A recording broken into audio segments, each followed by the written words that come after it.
What if all the Earth's land became ocean, and all the oceans became land? And what if our mountains turned into deep trenches, while trenches grew to the highest peaks on the planet? Imagine what this new world would look like.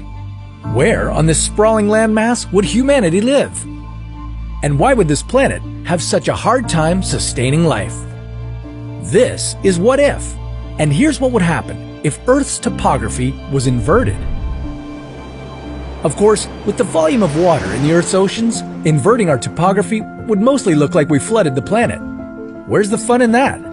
Let's eliminate some of the world's water, so that the 7 continents become oceans and the seabed becomes one big interconnected landmass. It's fun to think about, but what if I told you that a world like this would have one major design flaw? As far as we know, the ocean floor is pretty boring, topographically speaking. By and large, it's mostly a vast plain at an average depth of 3,700 meters below sea level. That means, except for the Mariana Mountain Range, our upside-down world would be a huge plateau, and it would be well above the sea level we're used to. The thing is, the human body doesn't handle high altitudes well. Most of us live about 840 meters above sea level. Our inverted continent would be more than 4 times higher than that. There would be less air pressure, and less air too. We'd have to adapt to living in a low-oxygen environment if we wanted to survive. But that's just the beginning of our problems.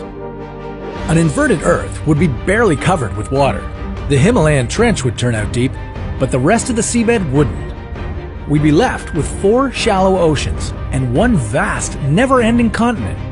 On the bright side, you'd be able to walk to any part of the world. But with little oceans left, you probably wouldn't want to go too far inland anyway. Right now, 71% of Earth's surface is covered with water. The surface of an inverted Earth would only be 29% submerged. Oceans control our climate, distributing the heat from the sun evenly throughout the planet. Less water surface would mean less evaporation and precipitation. As a result, most of the land would become a scorching desert, too hot and waterless for humans to survive. You'd want to live close to the oceans, away from the unbearable temperatures of the hot land. But you might not stay there too long either. With so little water, oceans wouldn't absorb enough carbon dioxide. Greenhouse gases would build up and stay in the atmosphere, slowly cooking the planet. Life on Earth might resemble life on Venus. There'd be no fresh water left to drink, all the plants would die, and all the animals would follow shortly after. Humans could build a shelter to hide from the unbearable heat, but food would be scarce. It would be hard to figure out how to preserve the existent life in such conditions. But could life have emerged on an inverted Earth? Theoretically, yes.